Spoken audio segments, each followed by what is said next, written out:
Hi, Steve here. Welcome along to Thinking Martial Arts. This is a good question when you're trying to develop your skill in martial arts, and probably in many other things as well.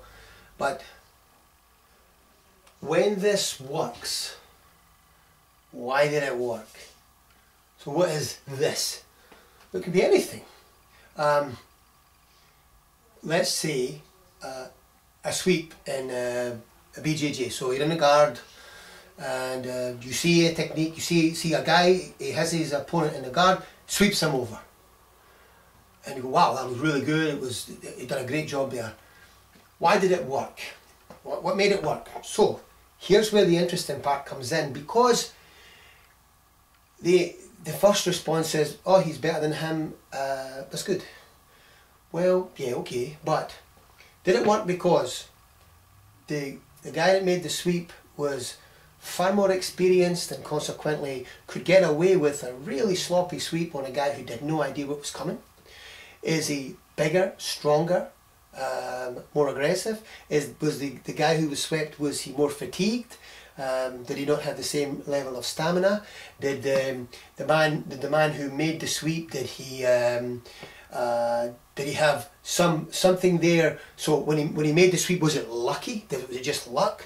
If you're looking at this sweep, you go, okay, I would like to learn that sweep. What is it that you then try to emulate? So you need to look at that and say, what made it work? Why did it work? So what does that do then? That really causes you to start analysing it and being creative. And that's a great starting point for anybody. So you think about it and you see it, but now we have like access to like almost, I suppose it's probably almost unlimited amount of video footage you can watch on YouTube. When I first started doing BJJ, there was no books about it, there was no videos, there was nothing. You just had to practice and try and practice and try. And of course I can go back a long time in martial arts when there was nothing, and it was all just practice and try to make it work. So you were obliged then, if you wanted to make progress, to really give some thought to it. So that's what I try to encourage everybody to do that. It's so easy to just turn the television or turn the computer on, go on YouTube, see, oh yeah, this goes here, and then fine, move on. And you get hit with such a variety of stuff, and really high level guys telling you do this, do this, do this, do this. And then you try it yourself and you go, oh, this other guy just must be better than me, I can't sweep him. Why did you not sweep him? Do you understand the sweep? So, when this works, why did it work? So go back to that whole idea about a scientific approach to it.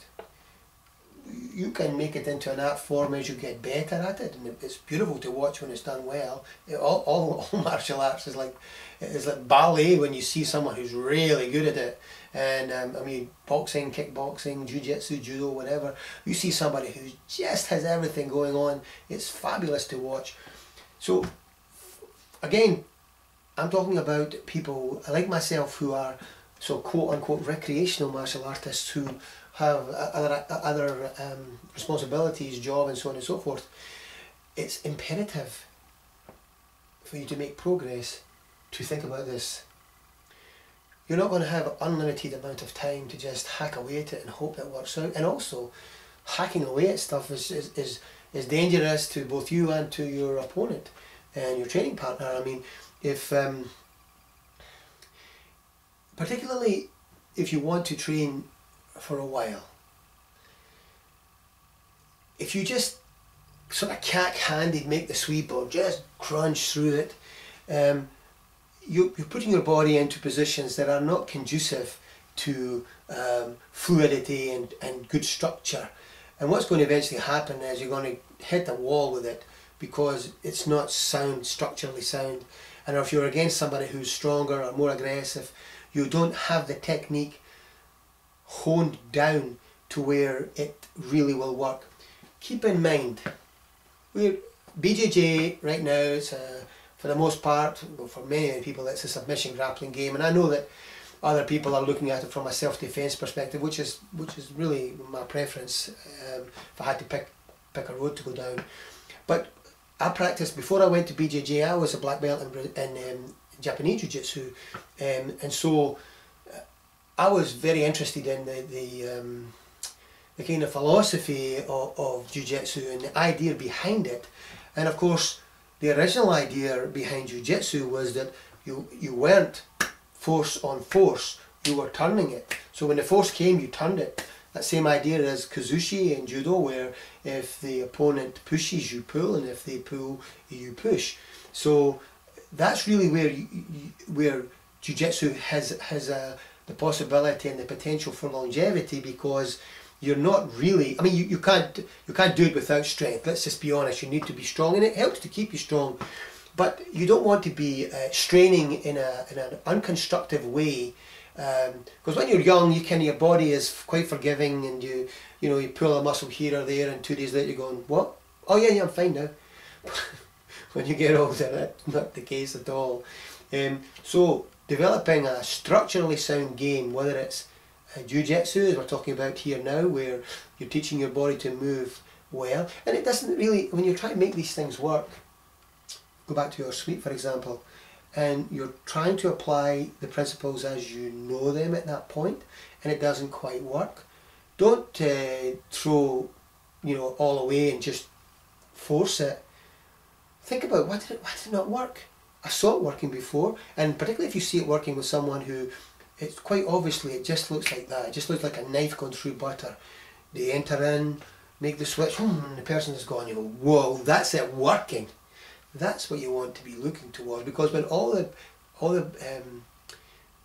everything is lined up correctly, when you get the right time and the right leverage, and you move your body out of the way to make the gap, and you redirect that person's energy, and all these good things, it should feel like nothing. It should be easy. That's where you want to be going with it. So you can't get that unless you ask this question: when this works, why did it work?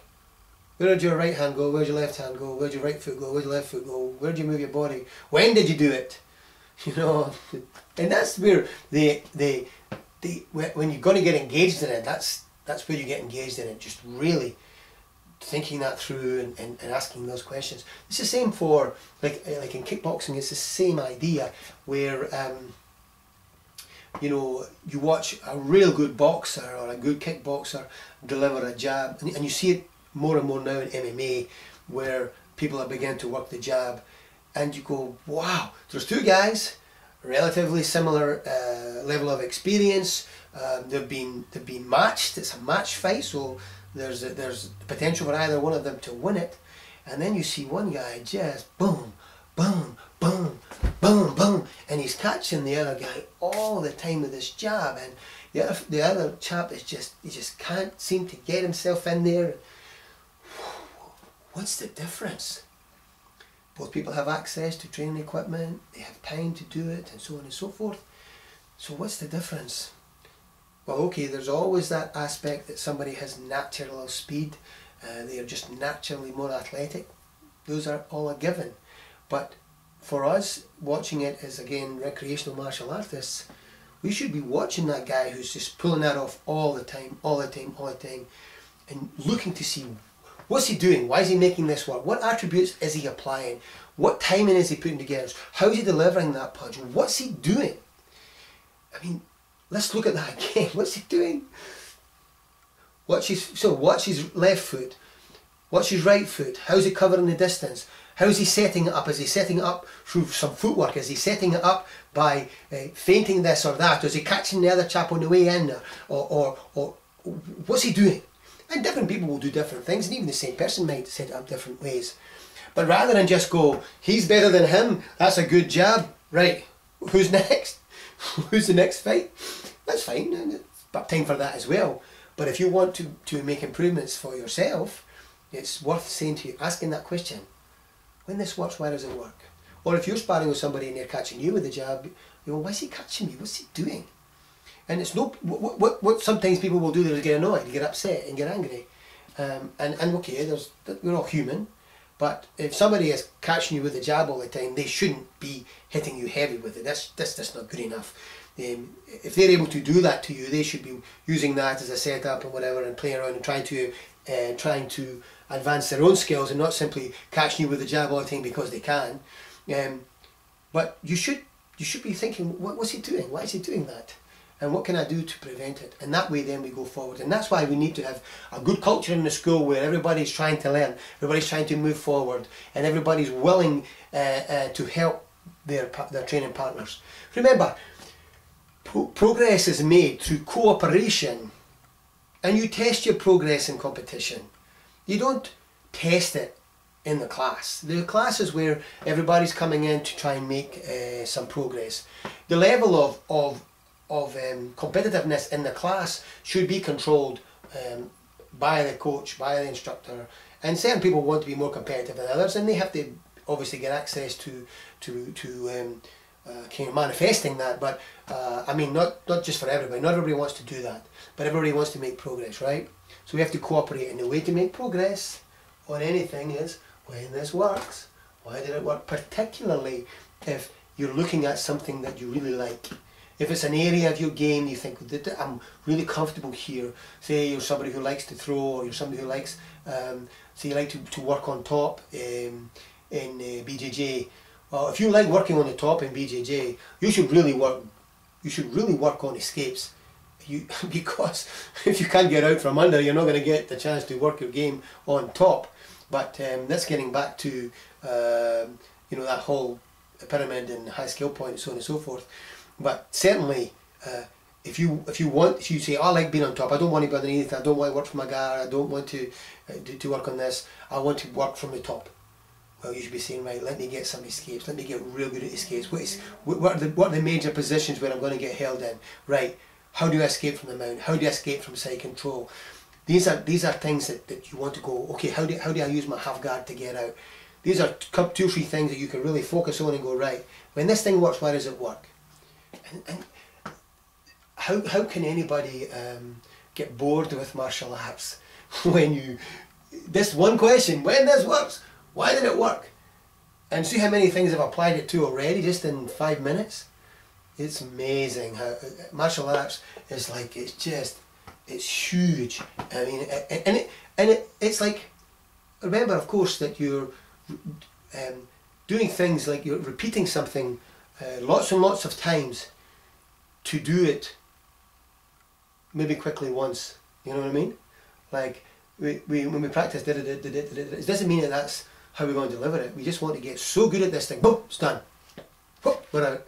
That's where we want. I mean, it's ideal, of course, and idealistic, but see, it makes it exciting and interesting. And you need good training partners, people who are willing to work with you, people who understand this concept. And from an instructor's perspective, this is a culture to build, I believe, anyway. Again, this is all just my ideas. I believe this is a culture to build in a school where everybody's really interested, analysing stuff, thinking about it. Remember, if you're a student of mine, and I say to you, what are you working on? And you can't come back to me and say, well, I'm working on my traction, Steve, or I'm trying to make sure I get this, or I'm trying to cover distance, or I'm working on this, getting the underhook when he passes guard, or something. You can't say to me, this is what I'm working on. I'll tell you what you're working on. You're working on leaving. because if you were working on some of this stuff here, well, how do you make this jab work, or how do I get that underhook escape? You're busy, you're interested, you're engaged, you're looking forward to the next class so you can practice it, provided we have a culture in the class that allows that to happen, and good training partners. And so it's martial arts is a fabulous activity, and little things like that I'm talking about here in thinking martial arts, when you can get thinking about it in a constructive and creative way, it's just amazing. It's amazing. So something else for you to think about. When this works, why did it work? What made it work? What was applied to? What attributes were required? What are we talking about? Time and distance, fluidity, movement, body mechanics. What made it work? Was it speed involved in it? Was it a feint? Was there footwork in it? What made it work? And off we go. Lots of things to think about and do. So remember, always important, train safe. If you're not training safe and you're getting injured, you're going to lose interest. It's not going to, and it's no fun to be getting injured all the time. Does injuries happen? Of course they do. But we want to make sure that the culture that we develop in our school and in our own mind is to train safe. But to train safe and then not make any progress, that's no good either, because you'll not want to keep going. So we need to make progress as well. We need to see clear progress, and we need to know how can we get good. We need to know what good is. So in order to do that, we have to start asking ourselves things like this. When this works, why did it work? So we can make progress. And we have to develop methods and training programs and drills so we can train safe and make progress and continue to stay healthy and build our health. Isn't that what we all want? Okay? So, train safe, make progress, stay healthy. Thanks again. This is Steve saying thanks for watching. Thinking Martial Arts. See you next time.